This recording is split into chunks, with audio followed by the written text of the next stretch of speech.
Ang balon. Nakikita ko ang takip nito sa liwanag ng kidlat. Bumubukas ang takip.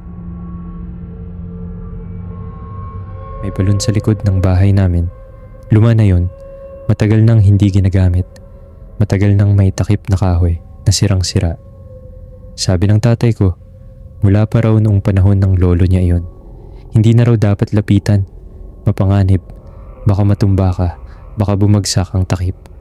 Bata pa lang ako. Takot na akong lapitan ng balon. Pero nang mag-10 taong gulang ako, narinig ko ang boses. Agosto yun. Tag-ulan. Makulimlim ang langit. Malamig ang hangin. Tahimik ang baryo namin sa Leyte. Mag-isa ako sa bahay. Nasa palayan ng tatay ko. Nasa merkado ang nanay ko. Normal na hapon. Naglalaro ako sa bakuran nang marinig ko ito. Mahina. Parang bulong. Parang galing sa lupa mismo. Hindi ko agad naintindihan ang salita. Malayo pa ako. Pero may tono yon. Parang tumatawag. Lumakad ako patungo sa balon nang hindi ko namamalayan. Parang ginabayan ng mga paa ko. Nang napagtanto kong nasa tabi na pala ako ng balon, natigil ako. Nakinig ako. Tahimik. Sabi ko sa sarili ko, hangin lang. Ingay ng ulan sa mga dahon. Imahinasyon ko lang. Bumalik ako sa loob ng bahay. Natulog ng maaga ng gabing yon. Pangalawang beses, 1 linggo pagkatapos, parehong oras, hapon. Mag-isa ako. Narinig ko ulit ang boses. Mas malinaw na ngayon. Parang katabi ko lang nagsalita. Pangalan ko ang sinabi. Alex. 1 beses. Malinaw. Mahina. Tumakbo ako sa loob ng bahay. Isinara ang lahat ng bintana. Naghintay na dumating ang nanay ko. Nang dumating siya, ikinuwento ko. Sabi niya, hayop lang siguro sa balon. Baka palaka, baka ahas. Huwag daw akong lumapit doon. Pero nakita ko ang kanyang muka habang nagsasalita. Hindi siya tumingin sa akin. Nakatingin sa ibang direksyon. Parang may iniiwasang sabihin. 3 beses, 2 linggo pagkatapos. Pero hindi na hapon. Hating gabi, nagising ako nang walang dahilan. Tahimik ang bahay. Tulog na ang tatay at nanay ko. At sa labas, mula sa direksyon ng balon, yung boses. Mas malinaw na kaysa dati. Mas malapit. Pangalan ko ulit. Paulit-ulit. Dahan-dahan.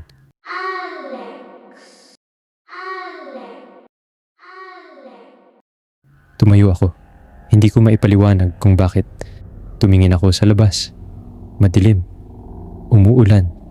Mahinang ulan lang. Ang balon. Nakikita ko ang takip nito sa liwanag ng kidlat. Bumubukas ang takip. Kinaumagahan, sinabi ko sa tatay ko. Tumingin siya sa balon. Matagal. Tapos lumingon siya sa akin. Mukha niya kakaiba. Hindi takot. Mas malalim kaysa takot. Sino ang nagsabi sa'yo tungkol sa balon? Tanong niya. Wala. Narinig ko lang ang boses. Matagal siyang hindi nagsalita. Tapos, saka lang niya sinabi ang bagay na hindi ko pa naririnig sa loob ng 10 taon ng aking buhay. May namatay doon, sabi niya. Bago ka pa ipanganak. 1 bata. 2 taong gulang. Napatigil ako. Sino po tay? Tumingin siya sa akin. Mata niya. Puno ng isang bagay na hindi ko mapangalanan. Kapatid mo, sabi niya. Mayroon kang kapatid na hindi mo nakilala. Nahulog sa balon. Hindi na namin nahanap ang katawan. Hindi ko ito naintindihan nun. Hindi pa kayang intindihin ng 10 taong gulang na isip ko. Kapatid ko. Nahulog sa balon. Hindi nahanap ang katawan. Nandoon pa. Matagal akong nakatayo sa tabi ng tatay ko. Wala kaming sinabi sa isa't isa. Tapos, narinig ko ulit ang boses. Sa araw. Sa harap ng tatay ko. Malinaw. Pangalan ko. 1 beses. Tumingin ako sa tatay ko. Nakita ko sa kanyang muka na narinig niya rin. Hindi siya gumalaw. Hindi siya nagsalita. Hawak-hawak lang niya ang aking kamay ng mahigpit. Hindi na kami nagsalita tungkol doon pagkatapos noon. Hindi sinabi ng nanay ko. Hindi sinabi ng tatay ko. Parang hindi nangyari. Parang hindi ko narinig ang boses. Parang walang kapatid na nahulog sa balon bago ako ipanganak. Lumaki ako ng ganun. May bagay na alam mo pero hindi sinasabi. May bagay na naririnig mo pero ginagawang hindi mo narinig. 20 taon na ang nakakaraan. 30 taong gulang na ako ngayon. Matagal na akong nasa Maynila. Nagtatrabaho, may sariling buhay, malayo na sa baryo. Namatay ang tatay ko noong nakaraang taon. Namatay ang nanay ko 2 taon bago iyon. Wala na akong dahilan para bumalik sa Leyte. Pero 1 buwan na ang nakakaraan, bumalik ako para sa huling pagkakataon, para ibenta ang lupa, para ayusin ang mga papeles, para kuhanin ang lahat ng naiwan. Pumunta ako sa likod ng bahay. Nandoon pa ang balon. Matagal akong nakatayo sa harap nito. Tapos, dahan-dahan, lumuhod ako. Hinawakan ang gilid ng balon. Tumingin sa loob. Madilim. Hindi ko makita ang ilalim. Nagsalita ako. Mahina. Ako lang nakakarinig. Nandyan ka pa ba? Matagal na katahimikan.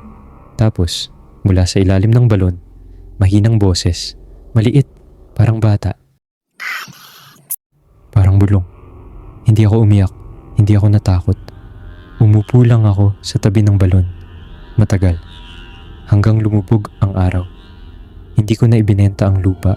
Hindi ko na pinabakod ang balon. Iniwan ko lang ito. Bukas, walang takip. Para may makapasok na hangin. Para may makapasok na liwanag. At bago ako umalis, sinabi ko ng malakas. Para marinig ng lahat ng nandoon. Alam ko na ngayon na nandyan ka. Hindi ka na mag-iisa. Hindi na sumagot ang boses, pero pakiramdam ko, naintindihan niya.